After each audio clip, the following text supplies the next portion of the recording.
Captain Marcus Rivera's hands shook. He grabbed for his dented steel thermos. Coffee sloshed over the rim, spreading across the tactical display where Jakarta had winked out. His third sister lived there. Or had. The bitter smell cut through the stale air of Pacific Command's bunker, a trace of the world above that no longer existed. Shit, he muttered, smearing his sleeve across Southeast Asia. Status report. General Wallace cut through the quiet of the command center. His face looked carved from granite, lines etched deeper than yesterday. His back stayed straight as a ruler. The brass called him the Wall before the Vrek ever showed up. Marcus rubbed grit from his eyes. Supply chains holding. Barely. Eastern seaboard went dark 20 minutes ago. He paused. Europeans report 3 new Vrek landings. Christ! The word escaped Wallace like air from a punctured tire. Third wave this week. 3 weeks since the skies filled with angular Vrek ships. 3 weeks watching our best weapons shatter against their shields. 3 weeks of falling back, again and again. Marcus pictured the Colombian coffee hills, burnt to nothing now. His grandfather tilled those slopes for 50 years. The old man taught him coffee beans like other men taught baseball stats or engine parts. That world seemed fiction now. The lights blinked. Once, twice, steadied. Someone cursed.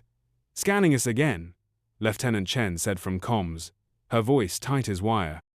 People whispered she watched Hong Kong die alone. Firewalls failing, 70% left. Time? Wallace asked.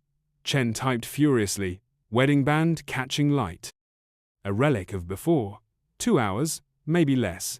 Fear hung thick as smoke. Wallace jerked his chin. Start evac protocol. Download everything to mobile servers. He turned. Rivera, get essential personnel to fallback point Delta. Yes, sir. Marcus gulped coffee. The burn cleared his head for a few seconds. He mapped evacuation routes, letting trained reflexes work where his brain stumbled. Chen's voice spiked. Breach! They found. The blast knocked Marcus flat. His thermos sailed away, coffee arcing through dusty air. Concrete chunks rained down as he scrambled up. Move faster, Wallace bellowed over the noise. Servers out now! Marcus lunged for his terminal, pushing the last data packets through. Through swirling dust, Wallace hunched at the main console, downloading defense plans. The last playbook humanity had left. General! Marcus yelled, staggering toward him. We have to go! Wallace kept working. 30 seconds. His voice stayed level, like he ran late for a meeting. The second blast ripped through the far wall. Marcus reached Wallace as blue Vrek lights cut through the billowing dust. Take it. Marcus pushed his coffee. Stained thermos at the general. For the road. Wallace almost smiled. Your grandfather would approve, Rivera. The wall blew in. The shock flung Marcus into storage racks that collapsed around him, trapping him under equipment. His ears rang. He peered through a crack. Vrek soldiers slipped in with that fluid, mechanical movement that haunted survivors. 8 feet tall with gleaming shells, 4 arms moving in perfect sync. Their long heads turned, blue compound eyes sweeping the room. Wallace stood his ground with the last officers. The drive tight in his fist. Humans! The lead Vrek's voice sounded like broken glass in a metal grinder. Your resistance wastes resources. Surrender command. Wallace lifted his chin. Got a better idea. Go to hell. Blue light flashed. Wallace dropped with the others. Not dead. Paralyzed. Ready for whatever horror waited in the Vrek ships. Marcus froze as a Vrek neared his hiding spot. Coffee soaked his uniform, the smell sharp in his nose. The alien stepped closer, then stopped cold. Its shell quivered. Its limbs jerked like something short-circuited inside. Contamination present? It said, voice skipping like a damaged recording. Area compromised. It backed away, rejoining the others. They collected the human prisoners and vanished, leaving Marcus buried in the wrecked command center. The aliens ran from him, from something about him. He stared at his coffee-stained clothes, hearing his grandfather's voice. Coffee is life, Mijo. Remember that. The old man never knew how right he was. The resistance lab sprawled across an old car dealership. Exotic vehicles sat dormant in corners, repurposed as workbenches. Motor oil mixed with ozone from cobbled-together electronics, thick with last-chance desperation. Dr. Elias Kumar ignored Marcus when he walked in. The scientist hunched over a microscope, muttering equations to himself. Old habit from Oxford, before colleagues became casualties. His lab coat hung torn at one elbow, black hair wild from lack of sleep. No miracles today, Captain. Kumar didn't look up. His accent slipped toward British Indian with fatigue. Vrek samples still refused to talk. Much like my ex-wife. Brought you something anyway. Marcus dropped his coffee-stained jacket on the bench. Kumar glanced up, eyebrows shooting toward his hairline. You interrupt my work for laundry? Standards have fallen, but honestly. Vrek hit Pacific Command. Marcus leaned in. They took everyone but me. One approached, then backed off. Said contamination. He jabbed at the coffee stains. Only difference between me and them. Kumar pinched his nose bridge. Captain. 53 hours awake. Tested everything Earth ever made against these bastards. Nuclear radiation, sound waves. Even played them Taylor Swift. Nothing works. What about coffee? Coffee? Kumar stared. The greatest existential threat in human history? Allergic to breakfast drinks?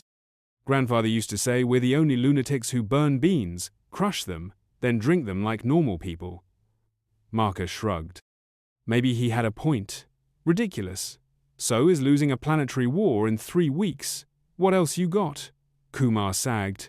A man who lost everything but forgot how to quit. Drones in containment. Still partly functional. He led Marcus to a sealed chamber housing a Vrek drone about German Shepherd, sized. Its metal surface sucked in light, rather than reflecting it.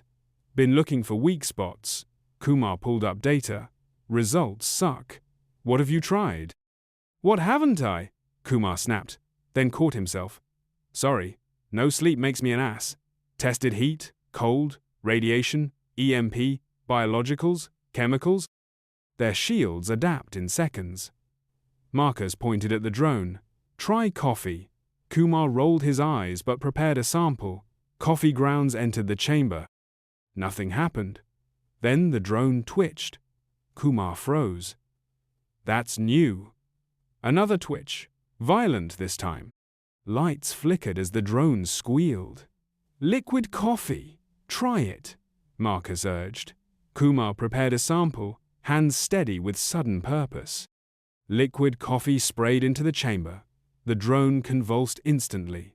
Sparks shot from its joints. Lights flashed wildly before dying completely. Good God! Kumar's skepticism cracked.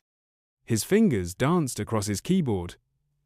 The caffeine molecule bonds with Vrek neural receptors, not just binding overloading pathways. He looked up, exhaustion replaced by wonder. It's a neurotoxin to them. We drink their poison as a pick-me-up. Marcus felt hope spark inside him. Grandfather always claimed his coffee put hair on your chest. Now it might save our species. Need to test concentrations, delivery methods, Kumar mumbled, mind racing. Could weaponize this. First chance since they landed, Marcus said. Kumar's expression hardened. Watched my wife and daughter on London livestream until it cut out. He met Marcus's eyes. Whatever crazy plan you've got, I'm in. 6 hours later, they faced the Resistance Council. Military officers and civilian leaders who survived through luck or skill huddled around a makeshift table. Colonel Jimenez, face scarred from Vrek weapons, looked at the data, then back at Marcus. Coffee? Her voice flat with disbelief. Fighting the Vrek with coffee? Not just coffee, Kumar said, displaying molecular diagrams. Caffeine, found in tea, chocolate, energy drinks. The structure creates neurotoxic effects in Vrek biology. Our tests show neural collapse, ran 17 trials, Marcus added. Consistent results. Caffeine fries their systems. Lieutenant Diaz crossed her arms. Then why hasn't anyone noticed? We've fought these things for weeks. Been fighting their way, Marcus explained, with weapons they expected. Nobody thought to throw espresso at them. Actually, Kumar interjected, there might be evidence. Reports show they avoid certain food storage areas. We thought it strategic, but what if their scans found dangerous chemicals? Colonel Jimenez leaned forward. What exactly do you propose? The mothership sits above Seattle, Marcus said. They took General Wallace and our leadership there. He pulled up a rough sketch. Kumar built caffeine dispersal devices, masks that spray concentrated solution. We infiltrate, hit their air systems. Two-person suicide run, Jimenez stated. Using our one advantage, Marcus corrected. They don't know, we know. No defenses against it.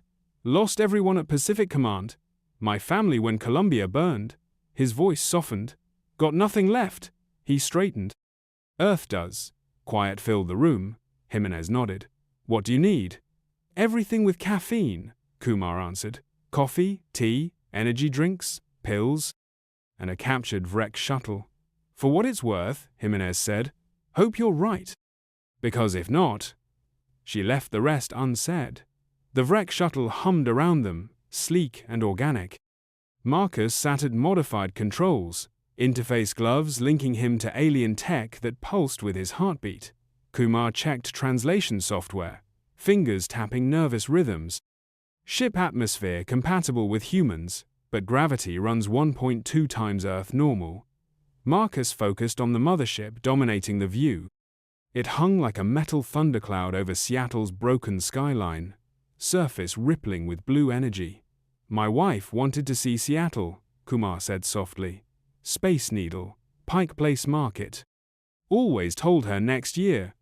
Marcus glanced over. When this ends, rebuild it for her.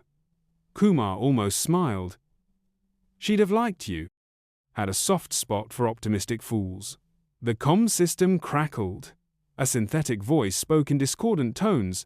Shuttle CR 347, state purpose.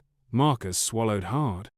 Returning from reconnaissance, bringing biological samples, time stretched, then proceed to landing bay 4-7. They stayed silent as the shuttle drew into the enormous bay. Only after settling on the gleaming floor did Kumar exhale. Easy part done, Marcus reminded him. Such inspiration, Kumar muttered, adjusting his hidden caffeine device. The door hissed open. They stepped into alien territory, gravity pulling at their limbs. The air tasted metallic, blue lights casting weird shadows. Vrek approached with precise movements. Marcus stood tall, feeling the caffeine device against his chest. Process biological samples, one stated flatly. Report for decontamination. Marcus nodded, walking beside Kumar. The corridors stretched vast, built for larger beings. Strange patterns decorated walls, shifting subtly in ways that hurt human eyes. This way, Vrek directed Kumar down another corridor. We stay together, Marcus objected. Alarm rising. Biological profiles require separation, the Vrek replied, compound eyes unreadable. Marcus caught Kumar's eye, silent message passing between them. Stick to plan. Whatever happens. Kumar gave a slight nod before following his escort. Alone with two guards, Marcus entered a scanning chamber. Blue light washed over him repeatedly as he stood rigid. Anomaly detected, a guard announced. Marcus's heart jumped. Standard human equipment, he said quickly. For breathing. The Vrek tilted its head. After an endless moment, proceed to central processing. Relief flooded him. Central processing meant the ship's core. Perfect. Marcus studied everything while walking. Ventilation shafts at regular intervals. Curved corridors instead of angles. He memorized each detail, knowing survival depended on it. They passed Vrek soldiers and scientists, none paying attention to just another human specimen. Then he saw them. Human prisoners marched down a crossing hall. General Wallace among them, face gaunt but eyes defiant. Their gazes locked briefly. Wallace gave no sign of recognition, but his shoulders straightened slightly. Marcus entered a vast chamber buzzing with alien technology. Screens showed unknown data. Vrek technicians moved between stations. Near the center stood Kumar, questioned by a Vrek official. Their eyes met. Kumar nodded subtly toward a large ventilation hub on the far wall. Now or never. Marcus stumbled deliberately, clutching his side in fake pain.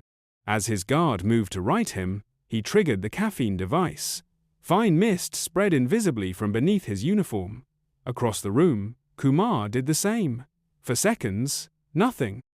Then a Vrek technician near Kumar stiffened.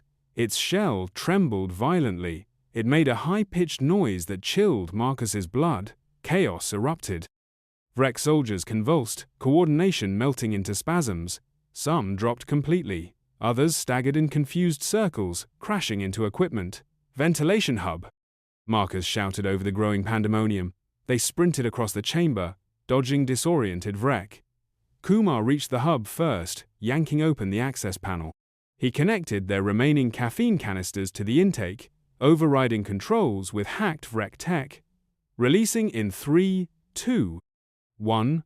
Kumar activated the system. Alarms shrieked throughout the ship, hurting human ears. The ventilation system roared as it pushed aerosolized caffeine everywhere. "Find the prisoners," Marcus said, already moving toward the corridor where he'd spotted Wallace. Caffeine effects spread fast. Everywhere, Vrek soldiers stumbled and fell, biological systems crashing from what registered as deadly poison. The few standing swayed too disoriented to fight. Marcus and Kumar fought through the ship, following fallen aliens.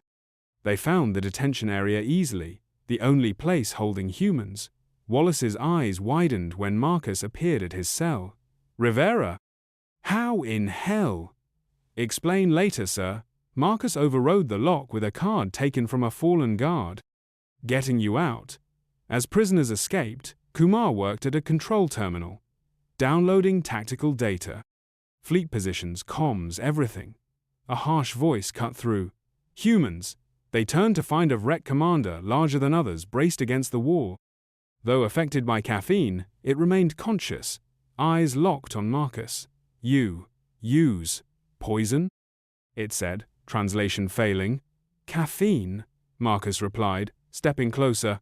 "Something humans drink daily." The Vrek's head tilted. "Impossible." "Our scans showed compatible world." "Came for our water?" Marcus realized. "Never knew what we put in it." "Your species should not survive." "Such toxin," the commander managed before collapsing. Wallace looked from the fallen Vrek to Marcus. "Think you owe me an explanation, son?" Marcus smiled tiredly. "Coffee, sir. Our morning brew. Their worst nightmare." "Damned to visit Seattle," Kumar said quietly.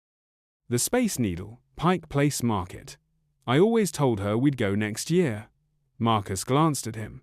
"When this is over, you can rebuild it for her." Kumar smiled thinly. "She'd have liked you, Captain." She appreciated optimistic fools. The shuttle's communication system crackled to life. A synthesized voice spoke in the dissonant tones of translated Vrek language.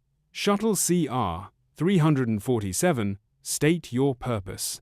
Marcus swallowed. "Returning from reconnaissance mission. Bringing biological samples." Time stretched impossibly. "Then, proceed to landing bay 47. Neither man spoke as the shuttle was drawn into the mothership's cavernous landing bay. Only when they had settled onto the gleaming floor did Kumar exhale shakily. "That was the easy part," Marcus reminded him. "Yes, thank you for that inspiring observation," Kumar muttered, adjusting his concealed caffeine device. The shuttle door slid open with a hiss. They stepped into alien territory, immediately feeling the increased gravity pulling at their limbs. The air carried a metallic taste, and blue-tinted lighting cast everything in eerie shadows. 4 Vrek soldiers approached, their movements precise and synchronized. Marcus forced himself to stand tall, conscious of the caffeine device strapped to his chest beneath his uniform. "Biological samples will be processed," one stated, the translation flat and emotionless. "You will report for decontamination."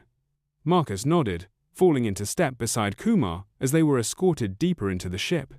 The corridors were vast, designed for beings larger than humans.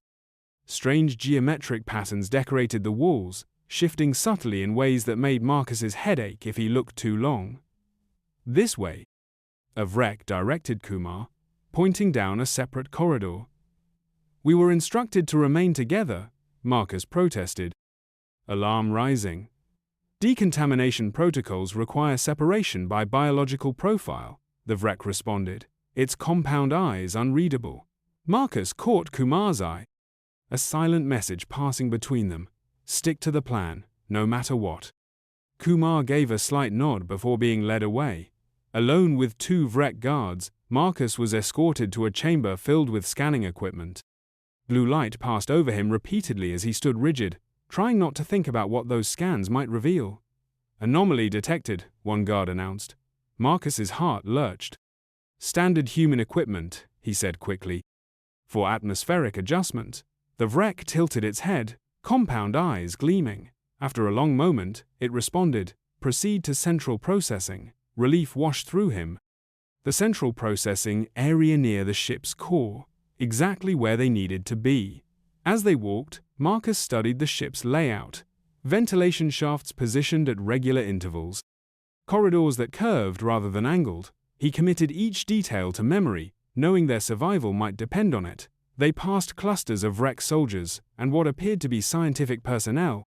None paid much attention to him, just another specimen to be processed. Then he saw them human prisoners being escorted down an intersecting corridor. Among them was General Wallace, his face gaunt but his eyes still defiant. Their gazes met briefly. Wallace gave no sign of recognition, but something in his posture shifted a straightening of the shoulders that might have been hope. Marcus was led into a vast chamber, humming with alien technology. Screens displayed incomprehensible data, and Vrek technicians moved efficiently between workstations. Near the center stood Kumar, being questioned by a Vrek official. Their eyes met across the room. Kumar gave a subtle nod toward a large ventilation hub on the far wall, the primary air circulation node. Now or never. Marcus stumbled deliberately, clutching his side as if in pain. As his guard moved to right him, he triggered the caffeine device. A fine, invisible mist began dispersing. Across the room, Kumar did the same. For several seconds, nothing happened. Then a Vrek technician near Kumar stiffened.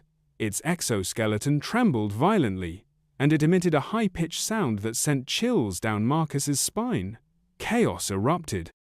Vrek soldiers and technicians began convulsing, their coordinated movements dissolving into spasms. Some collapsed entirely, others staggered in confused circles, crashing into equipment. "The ventilation hub!" Marcus shouted over the growing pandemonium.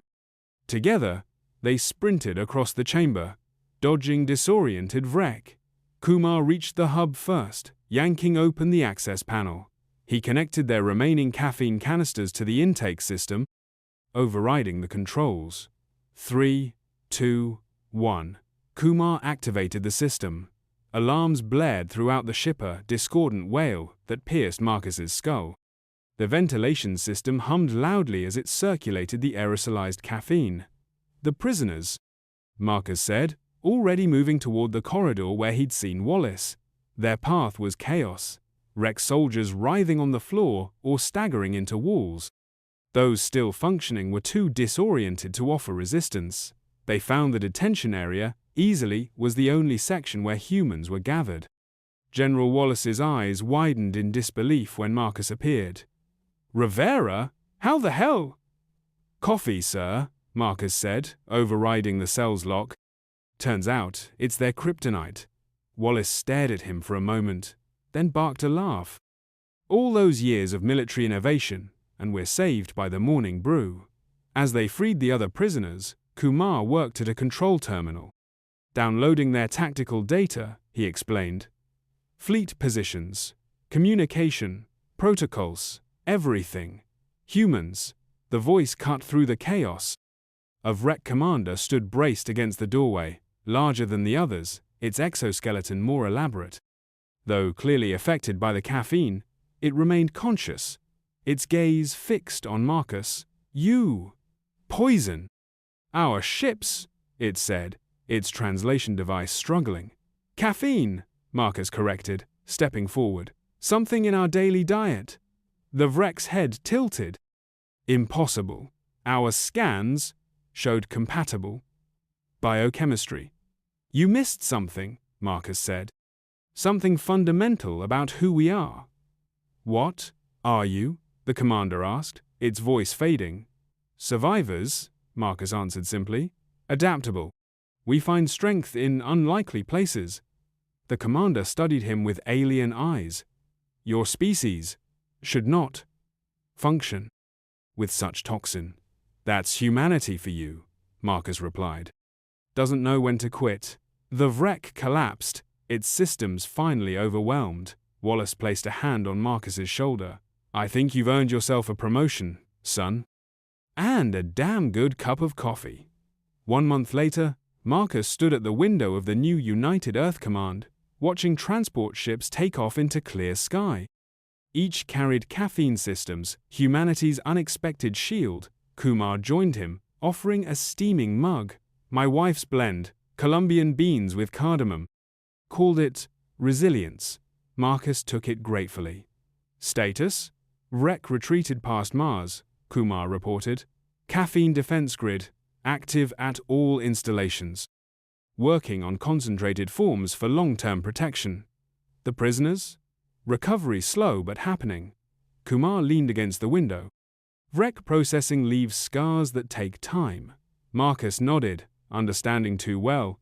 He sipped coffee, tasting complex flavors. "Grandfather would have approved." "Wish I'd met him," Kumar said. "Sounds wise." "He was," Marcus agreed. "Though doubt he imagined his coffee ritual saving Earth." Kumar smiled. "The ordinary becomes extraordinary when we need it most." Outside, sunlight fell on a rebuilding world. Cities lay broken, populations decimated, but future plans took shape for the first time since the Vrek arrived.